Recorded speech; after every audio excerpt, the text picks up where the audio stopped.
તો ધમાકેદાર અને રોમાંચક વિડીયો પર તમારું સ્વાગત છે। તો બધાને જય દ્વારકાધીશ।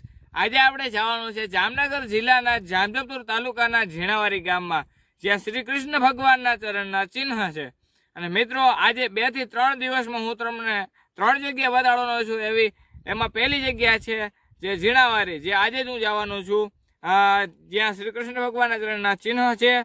અને બીજી જગ્યા છે આપણે ટપકેશ્વર, જ્યાં ટપકેશ્વર એનું નામ જ ટપકેશ્વર દેવામાં આવ્યું, કારણ કે ત્યાં પાણીના ટપકિયા શિયાળો હોય, ઉનાળો હોય કે ચોમાસું હોય, ગમે એ ઋતુ હોય પણ સતત ચાલુ રહે છે અને શિવજીનો અભિષેક થાય છે એ ટપકિયા દ્વારા। નીચે શિવલિંગ છે અને એના ઉપર ટપકિયા પડે છે, જે ગાયની ખરીમાંથી પડે છે। અને આપણે ત્રીજી જગ્યા છે કાન કાંકરી, જે કહેવાય છે કાન કાંકરી પણ મોટો પથ્થર છે મિત્રો। એ દરરોજ ચોખા જેટલી વધે, 1 ચોખા જેટલી। અને મિત્રો, આજ હળુસ મોટો પથ્થર બની ગયો છે અને હજી એ વધે જ છે। અને મિત્રો, આની કથા તો હું તમને ન્યા જઈને કહી કે આખી શું કથા છે। તો વિડીયો પર બન્યા રહેજો, અને જો વિડીયો સારો લાગે તો સબસ્ક્રાઈબ અને લાઈક ને શેર કરવાનું ભૂલતા નહીં, જો સારો લાગે તો। અને મિત્રો, આ 2 થી 3 વિડીયો જોવાનું ફરી પાછું કહું છું, ભૂલતા નહીં। ચાલો કન્ટિન્યુ। તો મિત્રો, આપણે એક જગ્યાએ ઊભા રહ્યા છીએ, જ્યાંથી આ 2 રસ્તા પડે છે।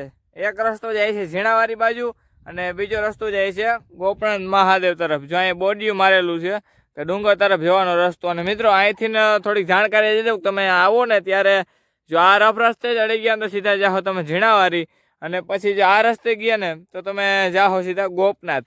અને મિત્રો, આ ગોપનાથ મહાદેવનું મંદિર છે, તો તમને દેખાડું, ઝૂમ કરીને દેખાડું।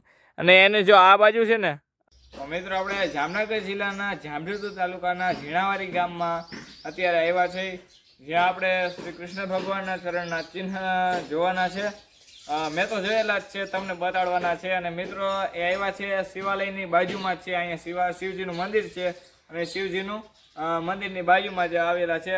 અને મિત્રો, આની કથા આપણે શ્રીમદ ભાગવતજીમાં પણ આપણે બતાવેલી છે, જે 10મા સ્કંદના ઉત્તરાર્ધમાં અને 59મા અધ્યાયમાં આપેલી છે। જે એક શ્લોકમાં સુખદેવજી મહારાજ આનું વર્ણન કરે છે કે ભૌમાસુર નામનો રાક્ષસ હતો, તે અહીંયા આવ્યો, પછી અહીંયા બધાને બહુ હેરાન કરતો। પછી બધા રાજાઓએ શ્રી કૃષ્ણ ભગવાનને પ્રાર્થના કરી કે ભગવાન, તમે આમાંથી અમને કંઈક રક્ષા કરો અને અમને આમાંથી બચાવો।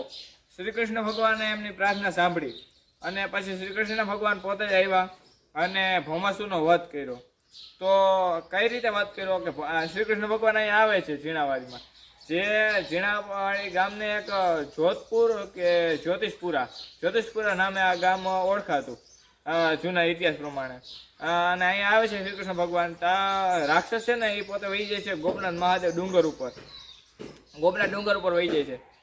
શ્રી કૃષ્ણ ભગવાન પછી એના કાંકરીથી એનો વધ કરી નાખે છે। અને મિત્રો, એ કાંકરી હજી પણ હાલમાં વધે છે, દરરોજ ચોખા જેટલી વધે છે મિત્રો। અને એ કાંકરી પણ હું તમને કાલે અથવા પરમદી ત્યાં જઈશ અને ત્યાંનો હું વિડીયો બતાડીશ। તો ચાલો અત્યારે હું તમને બતાડું શ્રી કૃષ્ણ ભગવાનના ચરણના ચિહ્ન।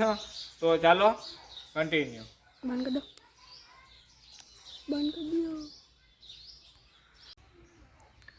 તો મિત્રો, તમે જોઈ શકો છો, અહીંયા એક આખું મસ્ત મજાનું શ્રી કૃષ્ણ ભગવાનના ચરણનું ચિહ્ન દેખાય છે, અને બીજું અહીંયા છે એ આછું એવું દેખાય છે। અને મિત્રો, આ છે ને નદીના કાંઠે આવી ગયેલું છે, અહીંયા નદીનો કાંઠો છે, અને અહીંયા છે ને શિવજીનું મંદિર છે, એની હાવ નજીકમાં જ આવી ગયેલું છે। તો મિત્રો, તમે દર્શન કરી શકો છો, અને જ્યારે આવો ત્યારે અહીં શિવજીનું મંદિરની બાજુમાં જ છે। તો મિત્રો, અત્યારે આપણે દાદાભાઈ બેઠા છે। દાદા, તમારું નામ શું છે?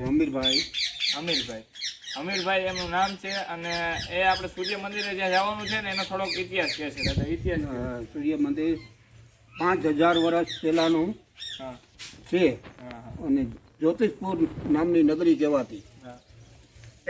ભૌમાસુર રાક્ષસ હતો, એ સંહાર કરતો, કૃષ્ણ ભગવાન આવી અને એને મારી નાખ્યો। પછી રચના કરી અને ગોપીઓને રાસ રમાડ્યા, ત્યાંથી આ જાગૃત કર્યું। એટલો મારા પાસે ઇતિહાસ। વાહ વાહ, ધન્યવાદ। છે ને, આપણે હવે જવાનું છે સૂર્ય મંદિર, જે 5000 વર્ષ, દાદાનું કહેવું એવું છે 5000 વર્ષ જૂનું છે એ મંદિર। તો ચાલો હું તમને બતાડું। તો મિત્રો, મારી પાછળ દેખાય છે એ સૂર્ય મંદિર છે, અને એ છે 5000 વર્ષ જૂનું। લાગીનું કરી લેવાય અમારે દિવાળી બધું કરી લેવું બ્લોગમાં વાત તો મિત્રો આપણે બધી જગ્યાએ જઈવા છે જે કૃષ્ણ ભગવાન શરણના ચિહ્ન દેખાડવા હતા એ પણ દેખાડી દીધા છે અને સૂર્ય મંદિર દેખાડવા હતું એ પણ બતાડી દીધું છે અને પાછા મળીએ એક નેક્સ્ટ બ્લોગમાં.